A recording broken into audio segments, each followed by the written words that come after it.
Bonjour, bienvenue chez Panasonic. Je vais vous parler d'un caméscope étanche, ça tombe bien parce qu'il fait 350 degrés dans le studio et là on est dans un état absolument épouvantable. Et celui-là qui est bien adapté à la situation, il s'appelle WA10.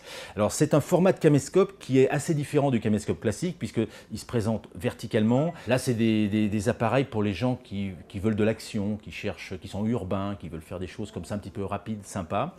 Il peut bien entendu prendre l'eau, la neige, on peut le tremper dans n'importe quoi, il est étanche jusqu'à 3 mètres. Il photographie et il filme, et de manière très simple, hein, j'ai deux boutons.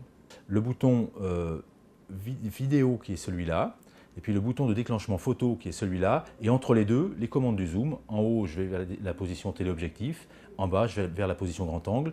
Juste en dessous, un petit bouton qui s'appelle IA, qui est un mode spécifique à Panasonic, qui permet, en gros, c'est un automatisme un peu sophistiqué. C'est vraiment pas le caméscope pour les gens qui font de la vidéo sophistiquée, c'est les gens qui veulent rapidement un appareil qui leur permet de faire très simplement photo, vidéo, avec un look extrêmement sympathique, un niveau de finition qui est remarquable pour le prix de l'appareil, film en HD, bien entendu.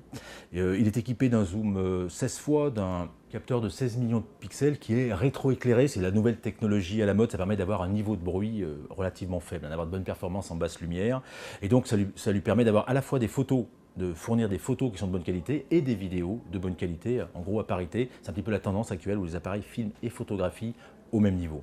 Il enregistre sur une carte SD.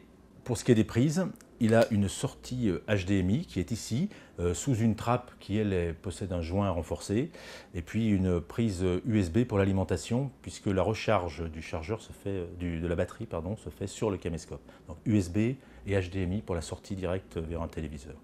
Donc un petit appareil de vacances et de loisirs en général, avec une prise en main tout à fait remarquable, on le tient extrêmement bien en main, celle-là, qui permet de faire des vidéos dans des conditions parfois où on n'aurait pas osé sortir un caméscope classique, et le tout avec un look extrêmement valorisant. Voilà, donc un produit urbain, jeune, actif, qui va être commercialisé aux alentours de 350 €, sans doute un petit peu moins, et qui permet de disposer d'un produit à la fois polyvalent en termes d'usage, photo et vidéo, et en termes de situation, puisque j'ai pas à avoir peur, il pleut, il va tomber dans la neige, dans le sable, etc.